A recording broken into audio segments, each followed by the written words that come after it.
What is the biggest unsolved mystery in human history? In 1893, British archaeologist Sir Arthur Evans purchased some ancient stones with mysterious inscriptions on them at a flea market in Athens. On a later trip to the excavations at Knossos on the island of Crete, he recognized one of the symbols from his stones and began a study of the engraved tablets being uncovered at various sites on the island. He discovered two different systems, which he called Linear A and Linear B. While Linear B was deciphered in the early 1950s, it turned out to represent an early form of Greek. Linear A, above, has still not been deciphered. There is an entire culture of information that predates much of our history, a window into ancient humanity that is simply locked away from us because we don't know how to read it. The peoples may have come much earlier via the sea. It was possible they may have even arrived in what is now Chile in South America via the sea instead of on foot from north. This means they could have arrived to the party very, very early. I suppose it was possible all up the west coast of the Americas to arrive by sea and set the tables for the party very early on. We are just learning that it may not have been the cool kids arriving late by foot, but the little hustlers who show up early and get all the fresh hors d'oeuvres who carry the real party tricks. I've been following this for a bunch of years, and each time I come back to see the current understanding, it feels like they push the date back a couple thousand more years, haha. At this point, I figure they'll eventually learn that human life started in the Americas and migrated out from there. I'm joking, of course, but it's wild how much longer they believe people have been in the Americas now. And just to add my personal chip, it's wild how little we know about human life in the Americas. And until recently, how little effort has gone into learning about it. An entire two continents of civilization, and folks just seemed fine forgetting about it until recently. Late to the party, but I haven't seen anyone mention the Indus Valley script. There was a huge civilization in northern India and Pakistan around 33001300 become. It spanned more area than any other civilization at the time. They invented writing independently, something only done 5 to 6 times in histo. With all the thousands of inscriptions we have and all the documented contact with other civilizations, we haven't deciphered their writing. There's no known Rosetta Stone, no known descendant scripts, no known documentation of the language other than what is written in the Indus Valley script. But the biggest mystery isn't how to read the script or what it says, but the question of whether we'll ever be able to know. Is it even possible to decipher a language we know absolutely nothing about? To all the people talking about AI, yes, I get it. AI is cool, but this is a far larger task than the pattern recognizing and replicating AI we have today can tackle on its own. Some AI has been used to find patterns in which characters go together most often, but this is a long shot away from being able to read the script. AI will have to be far more advanced than it is today to be able to crack this code. Concerning your question at the end, Linear B was deciphered by statistical methods without a Rosetta Stone analog in hand, and I think none has ever been found, though perhaps your sense of no, absolutely nothing is even stronger. On the other hand, Linear A remains a mystery. The AI decipherment of Linear B at MIT in 2019 that some people are mentioning is not so impressive as it may seem, since the computer was told Linear B encodes Greek, a fact that emerged only near the end of the decipherment. So it is sort of cheating to invoke awareness of a relation to Greek. In fairness, people thought reading Egyptian hieroglyphs was lost to time for centuries, and the Rosetta Stone was a lucky find. There may be no chance of a link like that, and I honestly don't know much about the script itself, but from a casual glance it seems there are arguments that some symbols have related symbols in other early Indian scripts. I think it's impossible to ever reconstruct the spoken language with the surviving fragments. Same thing with Linear A and prior scripts. Don't worry, when the aliens show up again, they'll explain they were all pranks. I would argue that given some knowledge of the grammar of other early writing systems, or even some information theory, given enough script samples, you can argue about patterns and try to build a hypothetical grammar. On the other, if everything you find is a seal or stamp, you're arguing about names and what was in the container, because you have 3 complete inscriptions or whatnot. Talking totally out of course, but rather than downvote here, really, I'm tired. Linguistics is only a curiosity, and I've just been having fun rambling.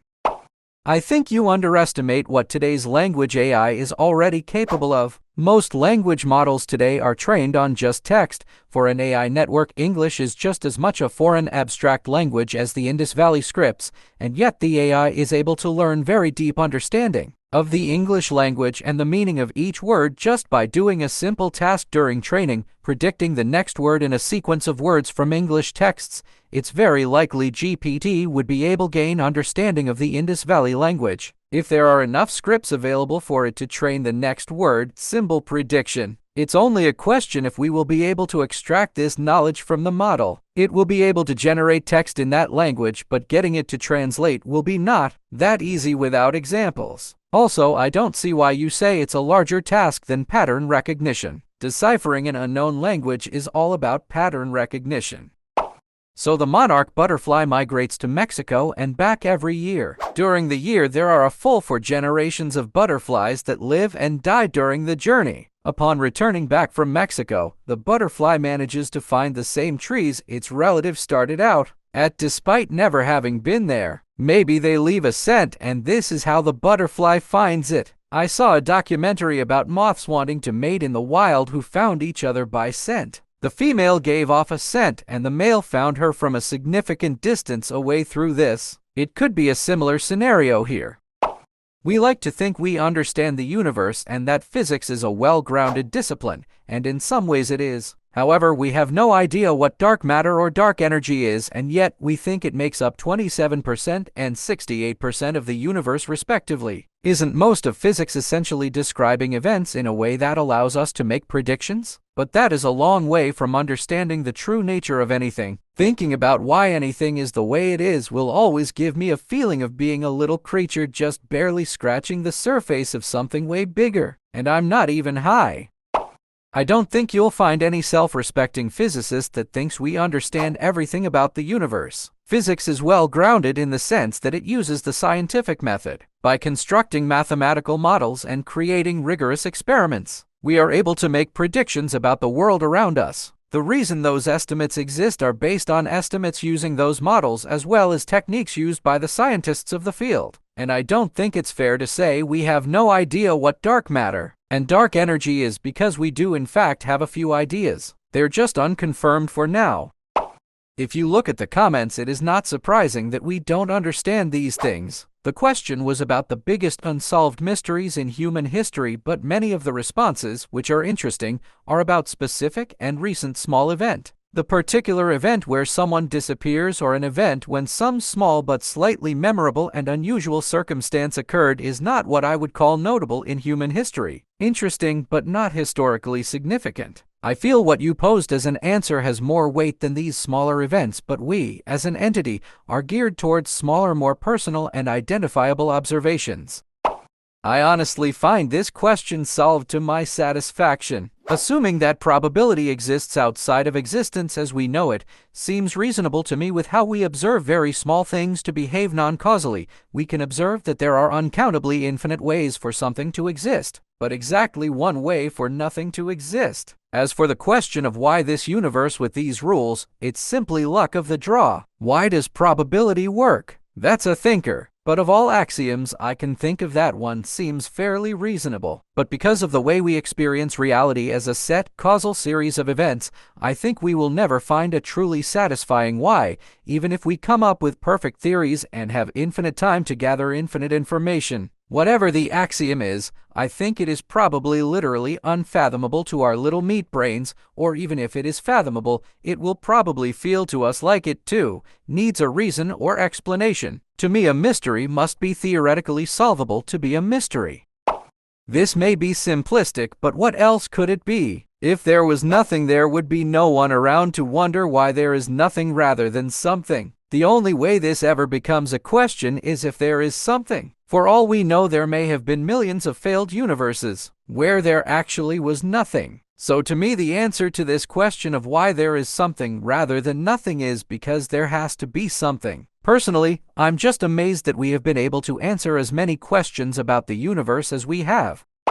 Should be kept in mind that the Romans wrote history as entertainment. It was designed to be read out to crowds, and dramatic license was regularly taken. That's the sort of thing that would happen in an ancient Greek comedy. It could be made up. Suetonius, the historian who first made the claim, says the historians of his day believed it was an affair with Domitia, his brother Domitian's wife, but Suetonius himself never believed that. Others believe it was the destruction of the Temple of Jerusalem. But that very much seems like retroactively trying to make it seem like God had haunted Titus over that or something, because by the time that surfaced as a major theory, the Abrahamic religions were dominating Rome's former territories.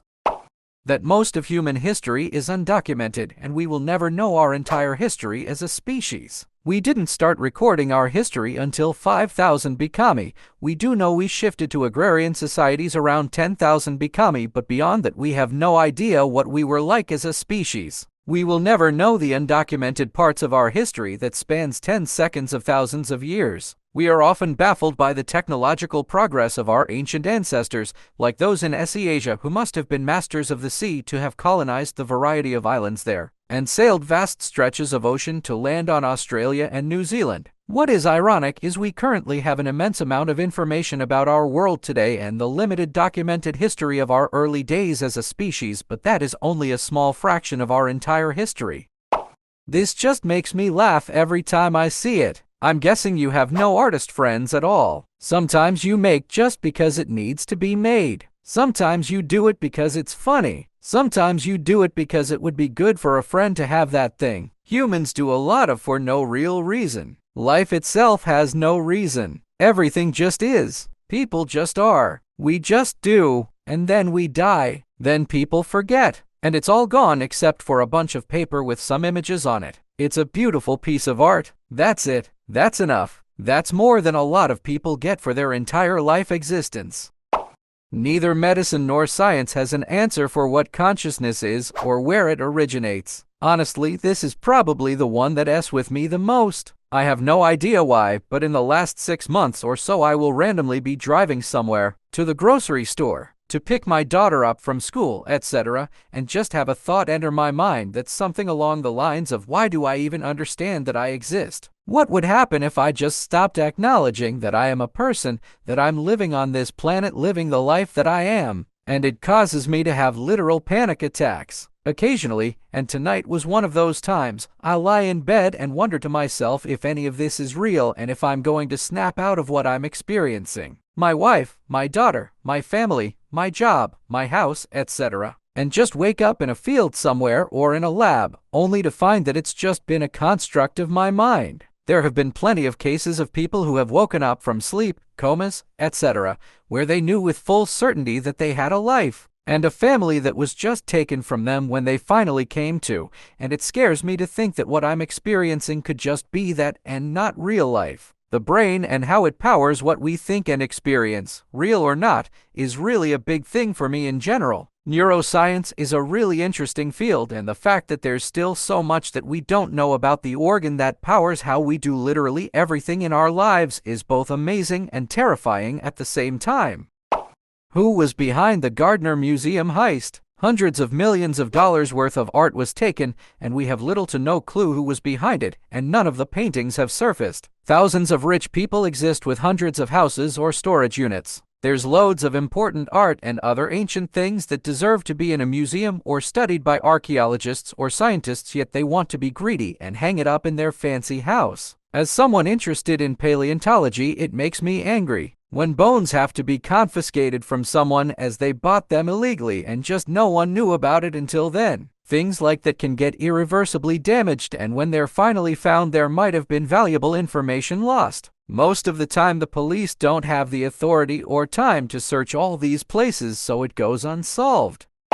Not sure if it's the biggest mystery, but the Antikythera mechanism is pretty wild. Dated to at least 60 BCE, possibly as old as 200 BCE. It's as complex as clockworks that didn't show up until the 1400s, over a millennium later. It's just such a strange technological anomaly. Who made it? What else did they make? And why haven't we found more stuff as advanced? The gearing in it blows my mind. I used to work as a machinist in a custom gear shop, so I know the math and the knowledge of gear nomenclature needed to make a single gear, let alone calculating a series of gears to work together. It's absolutely amazing to me that they had the technology and mathematics to achieve building this mechanism.